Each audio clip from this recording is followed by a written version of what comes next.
Om Sadashiva Samarambam Shankaracharya Madhyamam Asmadacharya Paryantam Vande Guru Paramparam Vishvaro Guratmeti Murti Veda Vibhagine Vyomabda Vyapta Dehaya Dakshinamurtaye Namaha Sava Vedanta Sedanta Gocharam Gocharam Govindam Paramanandam Satguru Pranatoshmaham Om Om Shanti Shanti Shanti Om. Okay. The verse 21st. So now let me open the chart here.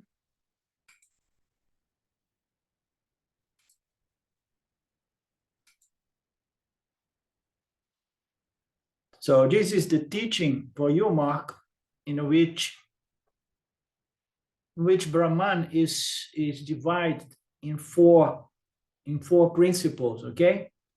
As the absolute consciousness, as we see in the chart, and then it is the macro Satchitananda, and then appears through a certain upadhi, through a certain reflecting medium. It appears as Ishvara, which is the macro manifestation of the macro unmanifest Brahman. Okay, and then we have the macro absolute conscious existence, and then the macro manifestation or reflection through the Maya reflecting medium or upadhi.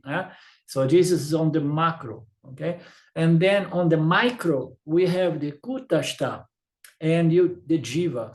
So I don't know if you remember, our difficulty at the beginning was to get a clear understanding of the distinction between the Kutastha and the Jiva.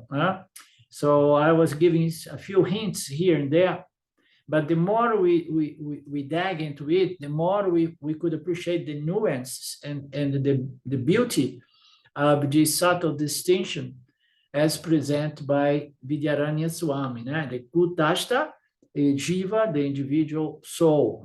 So the Kutastha here is appearing here on this chart as what? As the self, Atma. Okay?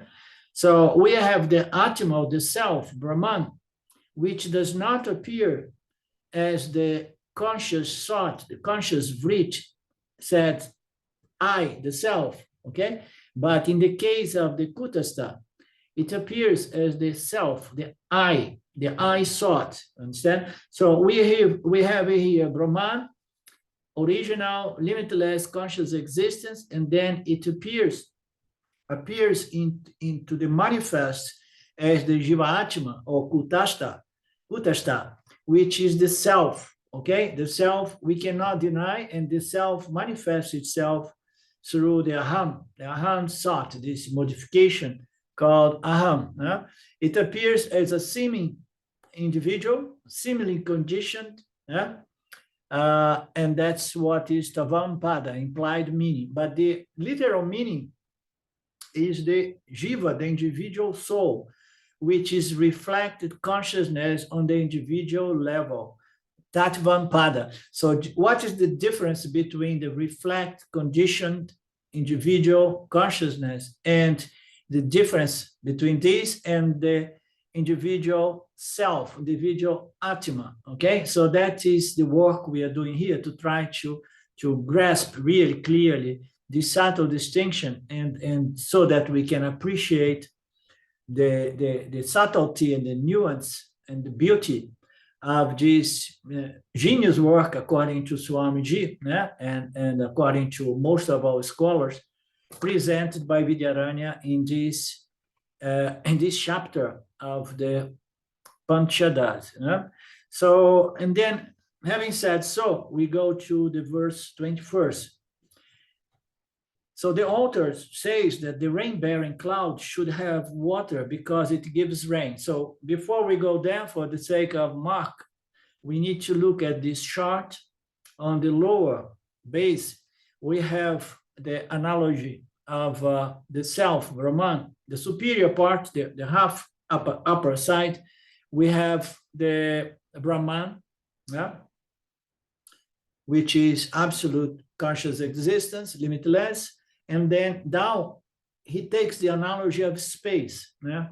A space within the scope of meteor is limitless by nature, and it is a karta, and it is a bhokta, a karta, and it is a bhokta, of course, but nivikaraha, it does not modify. So space does not move, does not do anything, and is not impacted by anything, and does not change. So it has a lot of similarities with the absolute Brahman. Yeah? How can I remove this one here? Okay. Okay. So he presents in this verse the analogy of space, akasha, so that we could get a metaphor that would help us to understand the upper side of this chart. So he presents the akasha space as the totality of all space within the manifest, within Mithya, okay?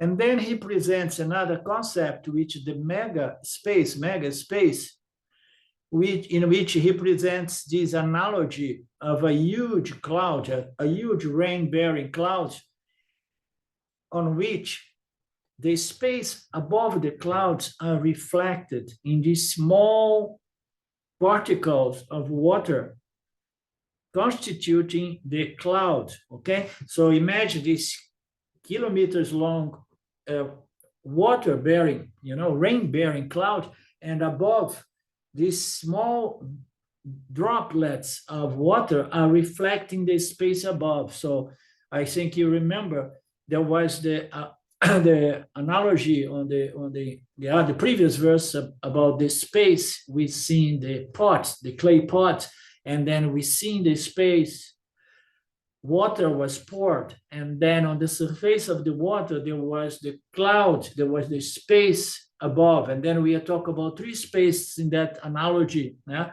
The space in and out of the pot, the space pervading and containing, accommodating the water, and the space reflect on the surface of the water.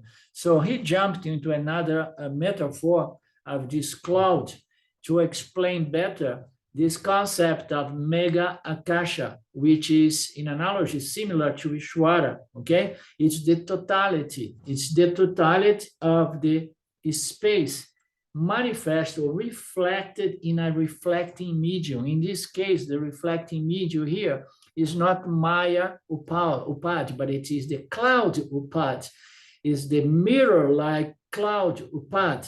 And above there, we have the mirror-like Maya Upad, which produce Ishwara. So here we have the cloud Upad, and then there is a reflection of the space above the cloud. The totality of all these reflections is, in analogy, representative of all jivas, which are small reflectors of limitless Brahman. You understand? Are we on the same page? Okay. And now I'm in trouble because I need to reduce this one here. How do I do this? Because it's covering the post underneath.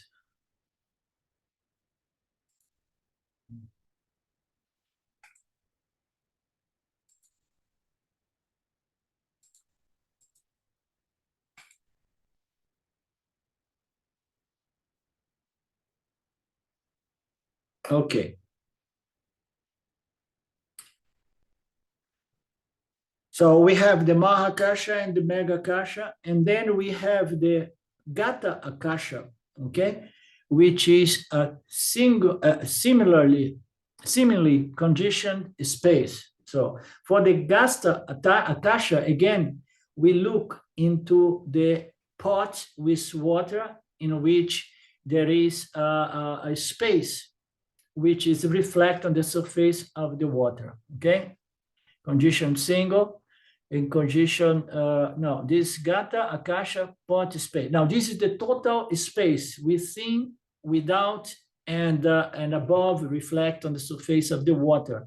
And then through the water pod, we have the Jala Akasha, which is the space reflected on the on the surface of the water within the pot.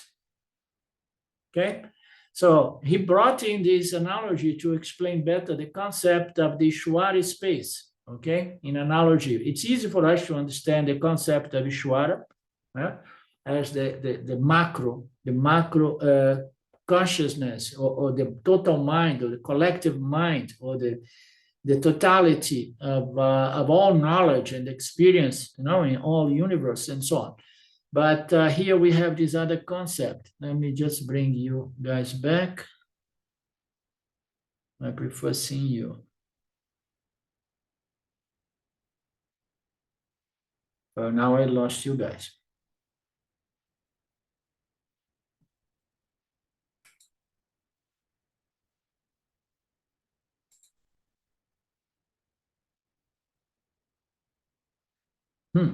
How strange. Okay, so now I'm going to stop sharing so that I can find you guys for a moment.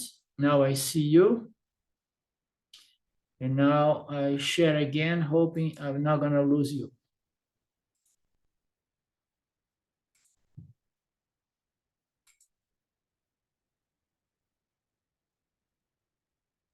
Strangely enough, I'm losing you if I stop sharing my screen.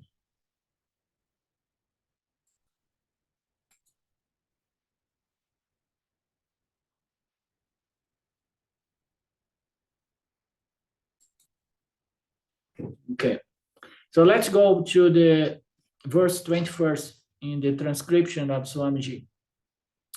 He says that the rain-bearing cloud should have water because it gives rain.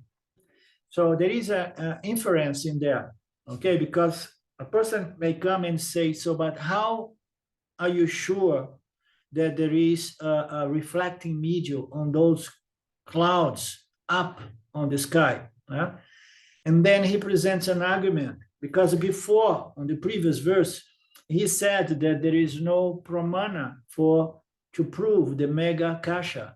Mega kasha, this overall reflection, space reflect above the clouds, okay? Which is equivalent to Ishwara. Ishwara is a totality of all knowledge, that, or the all collective mind. That again, we have a pramana for Ishwara. No, we don't, but we do, which are the scriptures, okay? And the scriptures, they are valid means of knowledge by which, following the logic, we develop the understanding and the vision that yes, there is Ishwara. The same way, yes, there is this rain-bearing mega kasha. So on the previous one, he was saying that for the other akashas in analogy, perception is okay as a means of knowledge, okay? But for the mega kasha, there is no means of knowledge, there is no pramana, there is no perceptive means of knowledge. So you cannot understand mega kasha because we cannot be up there to experience it through our sense organs, okay? So here it says that the author says that the rain-bearing cloud should have water because it gives rain. So if it gives water, it must contain water, simple inference. The first point is that rain-bearing clouds has water because it gives water. Mega means to give out water or pour out water. Thus, from the word, it is clear that there is water in the clouds. We also know that water is not in the form of full-fledged water particles. Before condensation and crystallization of the water exists in miniature spray or particle form. So it appears thus, but it does not appear as clear, full-fledged water. It exists as spray in small, minor particles. The water is in the form of small particles. Therefore, in the mega, jala is there, water is there, and that jala is in the form of spray or small water particles. So there is reflecting surface in the form of innumerable water particles, infinite numbers. So there is a reflect, and we can get that by inference. Wherever there is a reflecting surface, there will be reflection. Therefore, reflection is not perceived by us, but it's inferred by us. In that reflecting surface, consisting of water particles, the Maha Akasha, the macro space above the clouds, is reflected.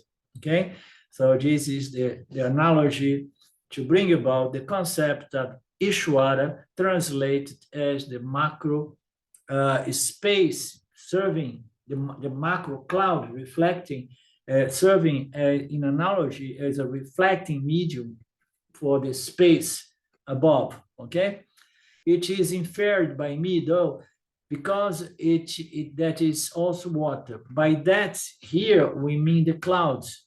Therefore, mega kasha is logically established, so there is no perception as a pramana to establish mega kasha, but logic established mega kasha. So the following verse, the verse 22, first Vidyaranya talks about mixing up Kutastha and Jiva, Chaitanya, at the micro level. And then he will sort out these. This is called Tvan Pada Viveka. So we have the Kutastha and we have the Jiva. And there is a very subtle difference between the two, which is our aim here, is to clearly understand this subtle distinction. So before he talks about they're the same, and let's mix it up because it's all one consciousness, and in the macro it's unmanifest, in the micro it is manifest, and there is a subtle distinction between mere reflecting consciousness as the human mind and the Kutastha, which is consciousness, reflect as consciousness. Something like that. And then he will sort out this mixing up. This is called Viveka. The next stop is at the macro level, the original consciousness, which is Brahman, and it gets mixed up with Ishvara. Yeah? So it's the original consciousness, Brahman, Ishvara, mixing up with Brahman, Ishvara, mixing up, and Brahman, Ishvara sorting out, which is Brahma Ishvara Viveka, or Tat Pada Viveka. So this is the second top. So we never see much of this Viveka in our text, the Viveka discrimination between Ishvara 1 and Ishvara 2, or between Brahman and Ishvara, because Brahman pervades Ishvara as pure knowledge, which manifests as the physical material universe. So we never do this Viveka really, because it's not relevant to the self-knowledge and moksha of the Jiva. So Ishvara is self-knowing, it's self-realized, it's pure knowledge, and knows. If it knows the universe, it knows the fundamental nature of the universe. That's why we say that Ishvara is a self-realized being, okay, made out of pure knowledge. So we never do this discrimination between Brahman and Ishvara. They are mixed up because, it's not really relevant to Jiva's self-realization and moksha. Huh? So this is the first top on the Jiva level, discrimination, which is the most important, which is about discriminating the Jiva in its phenomenal level, and the Jiva in its nominal level, we could say, non-manifest, which is pure limitless consciousness, although it appears as reflect consciousness or mind, okay? There is something which is original consciousness as the main element in this reflection. So two topics, discrimination between Brahman and Ishvara, and discrimination between Kutastha and Jiva, reflected consciousness as the Jiva, the mind. Kutastha and the mind, Ishvara and Brahman, the two topics of discriminations that's going to be present in the following verse. So the third topic is that Bhaga, Tyaga, Lakshana, two portions, Ishvara and Jiva, will be negated. So there is two portions, Ishvara and Jiva, will be negated, and the left out Kutastha and Brahman will be left. As we know, we have on the manifest level through those different reflecting mediums or upadhis, Maya Upadhi and then Sattva Body Upadhi, we have Jiva Atma and Ishvara. So we have all love, reverence, and respect to Ishvara, and the understanding of Ishvara is fundamental in this process of mental purification. But fundamentally, we know with the help of our scriptures that Ishvara and Jiva, they are going to be left out. They are going to be negated sooner or later as Mithya. And then he makes this distinction. Ishvara and Jiva, we live this side, and then Brahman and Kutastha, we say this is Satya. Okay, this is Satya, this is Mithya, fundamentally. Tattvamasi is the essence of this teaching. Okay. So Tattvamasi is the essence of this teaching. What it does say, it says that Jiva Atma is Paramatma, meaning to say Kutastha Chaitanya is, is Chaitanya, is limitless consciousness. Okay, so Jiva Atma is Paramatma. Kutastha Chaitanya is Brahman. That is the essence. And this is the essence of the Vedanta teaching. From the verse 22 to 103, the author will find Kutastha Jiva Viveka. We will find a lot of discrimination, very subtle discrimination. Oh, how many verses? So no wonder James skipped this, because people would get stuck on those verses and drop the book, of course, you understand? So from this verse 22 to 103, we will find Kutastha Jiva Viveka.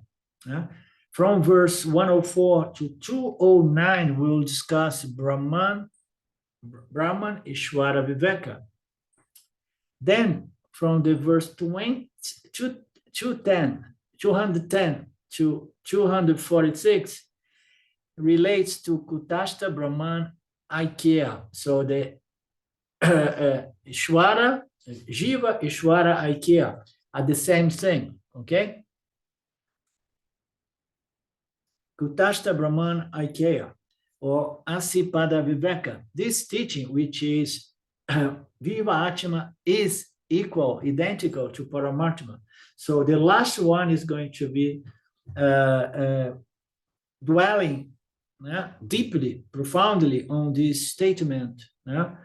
Jiva Atma is Paramatma, or Tattvamasi.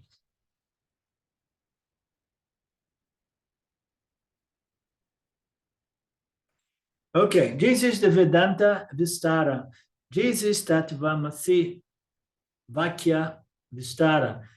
The leftover, the balance is locus on this chapter. We'll discuss the pala of gaining that knowledge, okay? And then the final verse after the 246, we'll be discussing the fruits of gaining this knowledge. So the entire chapter 6 sounds very appealing to me. As I said, it's small work, you understand, but it's very deep, profound, and I think we will enjoy it after all. Swami Jiva continues saying there is the original consciousness, which is the Adara Chaitanya, or the base consciousness supporting Deha Dhyaya, Dvaya, or the base consciousness supporting Deha Dvaya. The consciousness which is enclosed within the Stula Sharira. So the consciousness, shifting back to the chart, the analogy of the pot containing water, which produce a reflection of space being a representation of consciousness. So in that analogy, we know that there is the pot holding the water, holding the space which accommodates the water, and then the pot is related to Stula Sharira, which is the physical body. And then the water surface, it represents another medium, in analogy as the subtle body, Sukshma Sharira, okay? So we have two kinds of Chaitanya, the original consciousness and the reflected consciousness, okay? In short, all the verse in the second chapter talk of these. All the verse in the second chapter talk of this Kutastha, the original consciousness only. Reflection is subject to change, with the reflect depending on the change in us, subject to the changing due to the change in the reflecting medium. So in short, all the verse in the second chapter, which second chapter he refers to, Lin?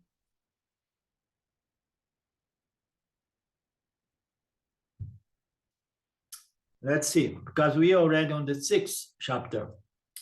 But anyhow, all the verse of the second chapter that we have long passed, they talk about this Kutastha, the original consciousness only. Reflection is subject to change with the change in the reflecting medium. The original is not at all subject to any change, as we know, and it remains changeless, whatever happens to the body. All that said here is based on Gita, second chapter. He was referring to Bhagavad Gita, second chapter. There was a passage before that he was saying that this concept of Kutastha, it was originally extracted by the Bhagavad Gita, but strangely enough, I haven't seen it. I missed on that, and most probably on those compilations and expositions of James, it was not addressed. But it's strange because I'm wondering. I'm sorry. I think that maybe wasn't the second chapter of the Gita where Krishna shows Arjuna the absolute. Arjuna doesn't get it, so then he goes on to karma yoga. So maybe that's the meaning there. Yeah. Krishna's explication of absolute. Yeah. Maybe he was referring to the Kutastha, Atma, the self. Everything is the self, the Atma. And Atma is never going to be cut, burned, or anything. Very good.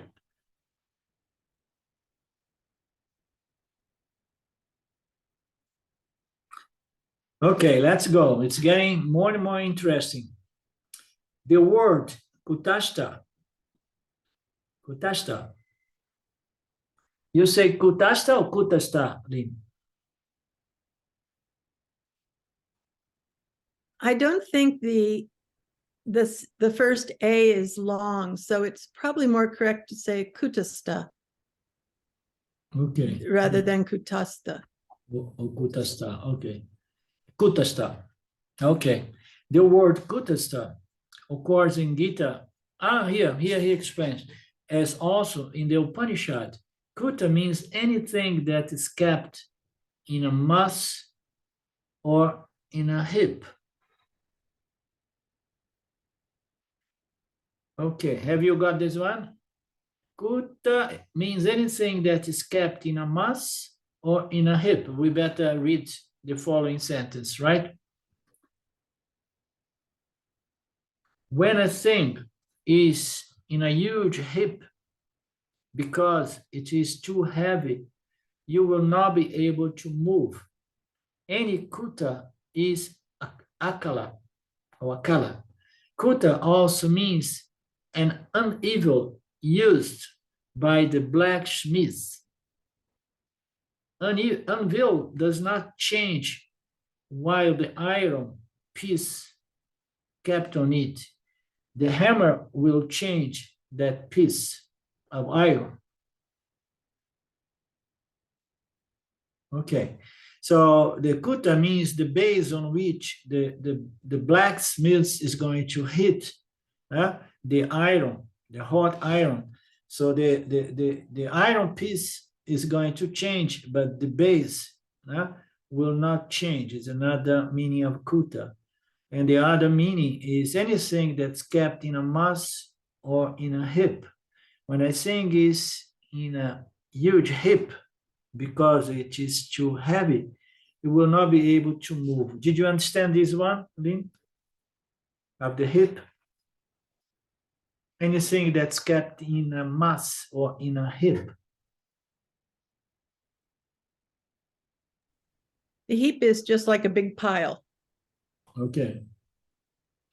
Understood. Okay. Okay. Okay. Something like that. Let's see this, the meaning of this word.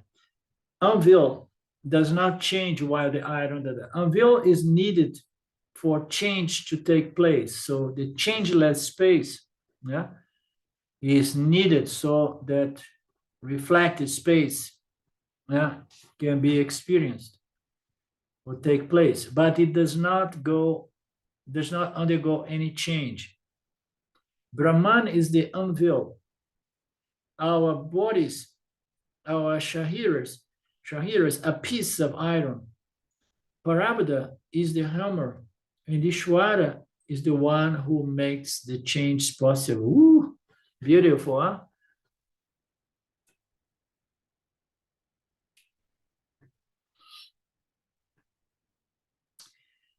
Okay, the base there, the iron table does not change. The iron piece changes with the hammer. So we need this base, this anvil, for change to take place. We need a changeless principle so that change takes place. But this changeless principle does not go any change. Brahman is this changeless principle. Our three bodies are three kinds of iron. Parabada is the hammer, and Ishwara is the one who makes the change possible.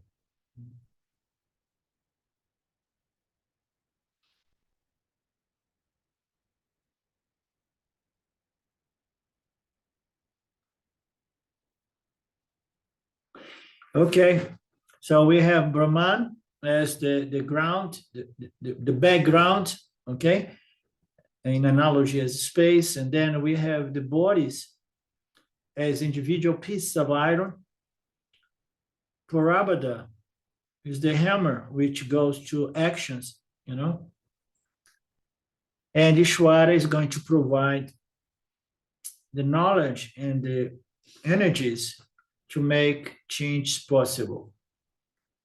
It's a pity you guys are not, Mark is not with the text yet, but I will send it to you very soon today. So the verse 23rd, the micro-reflected consciousness, Jiva Chaitanya, is being explained here in this verse 23rd. Upon that Kutastha Chaitanya, which serves as a Dara buddhi, is created at the time of creation.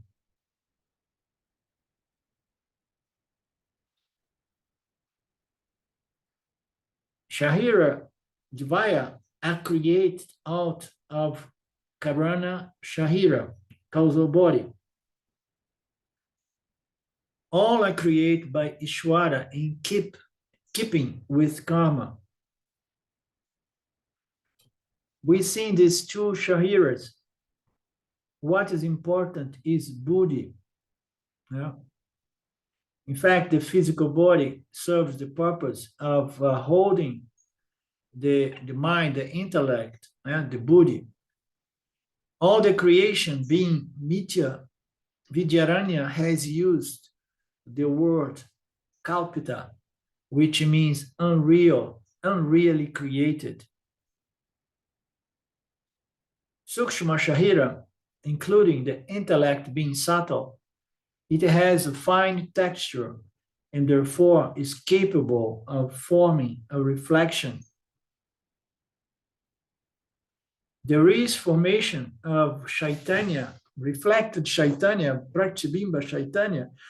There is a formation in this texture of the subtle body, Sukshma Shahira. There is a texture there in which this consciousness shines as Pratyabhimba Chaitanya. This is within our bodies. The reflection is micro, and it is indicated by the word Pratyabhimba Kaha. Pratyabhimba Kaha.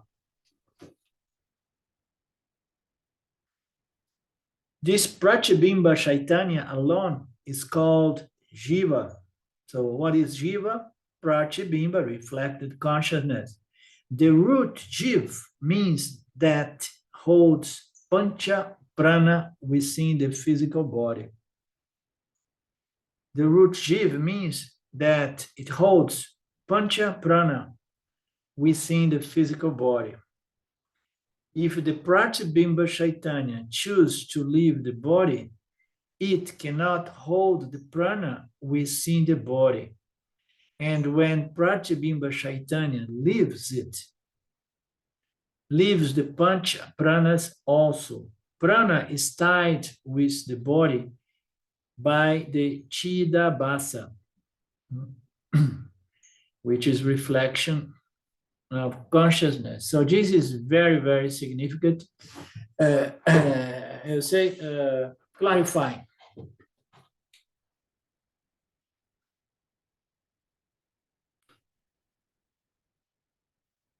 So he's saying that Sukshma Shahira, including within its function, which includes the intellect, is a very subtle body. Now it has fine texture and is capable of forming reflection. This reflection is Pratyabhimba reflection, Chaitanya consciousness, and it happens within the body mind. The reflection is the micro. It happens in the micro. Jiva, this reflection is the micro reflection. The macro reflection, as we know, is the reflection on the other medium called Maya, Maya's Prakriti. But this one is reflections, is micro, and it's indicated by the word Pratyabhimba Kaha. This Pratyabhimba Chaitanya is called Jiva. It's only the reflection of consciousness. So only is what is called Jiva, technically speaking. The root Jiv means that holds Pancha Prana within the physical body. If the Pratyabhimba Chaitanya chooses to leave the body, it no longer holds the prana within the body. And when Pratyabhimba Chaitanya leaves it leaves the Pancha Pranas also. So unbelievable.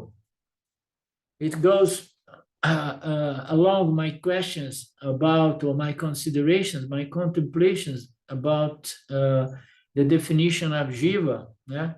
Jiva, and I think I even mentioned in my question to Swamiji that Mark present to him, what is a Jiva? Jiva is a Jiva only when he's associated with the physical body, which makes him an experiencing entity. And here, Swamiji goes into the detail of explaining that Jiva, being the mind or reflect consciousness, it holds pancha prana. So it without the prana, it cannot remain its association with the physical body. Yeah? And if by any chance this pratibimba, this reflected consciousness, this mind, this jiva, choose to leave the body, or is forced to leave the body, it leaves behind the pranas. The thing about the prana, where does the prana go? So now we have the mind, and remains a question, very, very amazing question, because as we know, the pranas, the pranamaya koshas, yeah? We have it there, the physiological functions. They are in between the physical body and the subtle body. We say that it is integral part of the subtle body. But the mind itself, the jiva, the reflected consciousness, when it leaves the body, it does not take the pranas with it. The pranas leaves the physical body and it merges into the space. It merged back into this field of energies, because it does not remain in the physical body and does not go with the soul. The soul requires the pranas for as long as it is hooked to the physical body.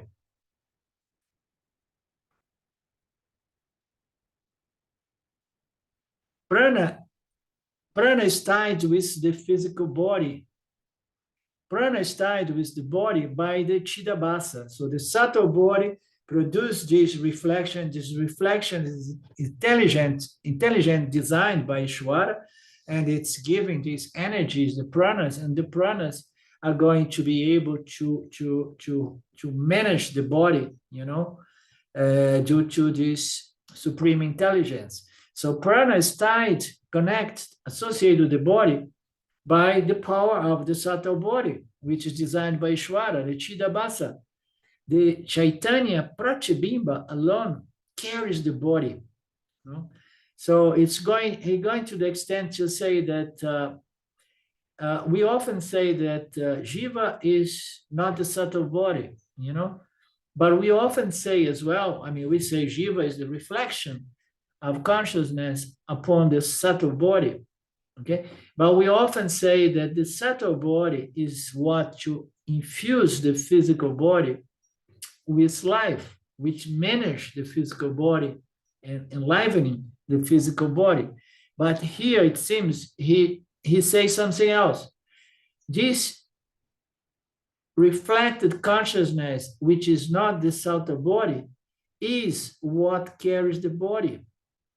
Alone is what carries the body. So it's not the subtle body, but it is the reflection which is carried, because the reflection is a sentient principle which is reflect consciousness, and it is not only designed by intelligence, but it is intelligent by nature, and it's going to know how to activate the pranas to sustain the physical body. So this Chaitanya Pratibimba, this Pratibimba Chaitanya reflect consciousness alone is what enlivens and maintains and carries the body. Prana Dharanat Jiva, and the definition of Jiva is the holder of prana. So what is holding pranas in this body? You understand? It is this reflected consciousness we often refer as the Jiva Atma. Jiva Atma, by definition, is the holder of prana. It's not the subtle body. Subtle body is a reflecting medium, and it's inert and unconscious by nature. But what happens upon the reflection on that subtle body is made out of intelligence. And this intelligence allows itself to hold the prana and manage the physical body. This Jiva is a samsari, more in the next class. So he's describing now Jiva, okay, which is not the Kutastha, okay, on the right side of the chart, Jiva. The Jiva is the samsari, okay, and then we are going to see now the definition of Kutastha, most probably, the verse. Now he's going to make a summary or introduction on this class now, class 88. Vidyaranya analyzed Jivatma, Paramatma, Aikya. For this, he has taken the example of space. He has also explained the 4 types of space in this analogy, in this regard, corresponding to those 4 aspects of Brahman. Those 4, Chaitanya has been introduced.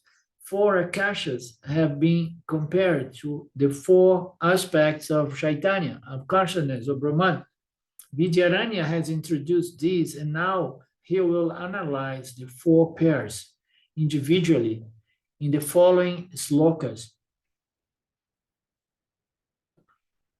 Adara Abhasa Chaitanya Viveka. He has taken up for discussion in this analysis of Gataksha and Jalaksha.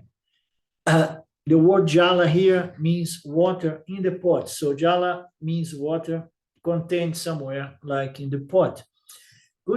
Kutastha, Chaitanya, is Adara, where the whole creation is superimposed. So Kutastha, Chaitanya, is the entire space in which the whole creation is superimposed. So we have superimposed, in other words, this Kutastha Chaitanya, in analogy as Akasha, is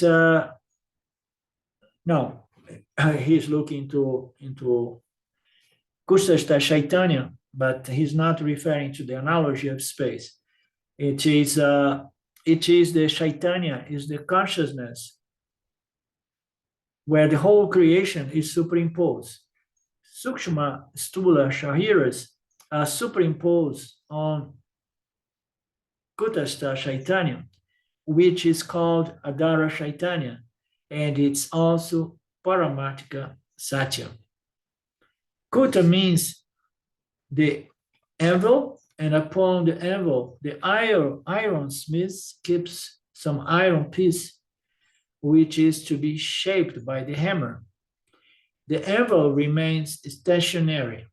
In the same way, Brahman is stationary, and over which all things take shape. The changeless consciousness is called Kutastha Chaitanya. The changeless consciousness is called Kutastha Chaitanya. Nirvikara Tvat Kutastha. So Kutastha Nirvikara, okay? It does not change whatsoever, not subject to change. Now he gives the definition of the Jiva, which is not the Kutastha. And that's what we have seen in this verse. Of the 2 Shahiras, Sukshma Shahira has a unique capacity to form the reflection of the Adhisthana Chaitanya. Through Sukshma Shahira, it extends to Stula Shahira also. Upon the Kutastha, the buddhi, which is Vyavaharika Satyam, is superimposed.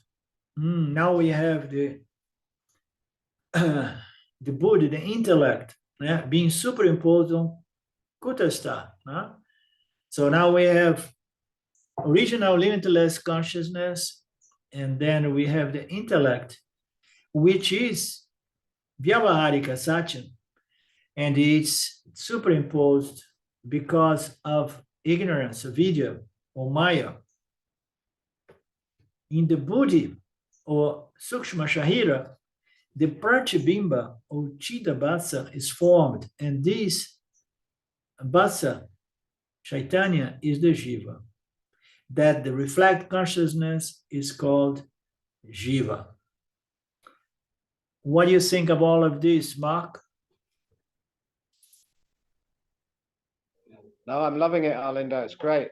But unfortunately, I've got to finish now because it's all quietening down here, and I've got to take a taxi home and have dinner and everything. Okay, I want to end our class now. I'm going to send this scripture in English to you and Sylvia and to Claudio. Great, thank you. And I suggest we follow the advice of Lynn. We do some homework if possible, so that you guys can help me out as well.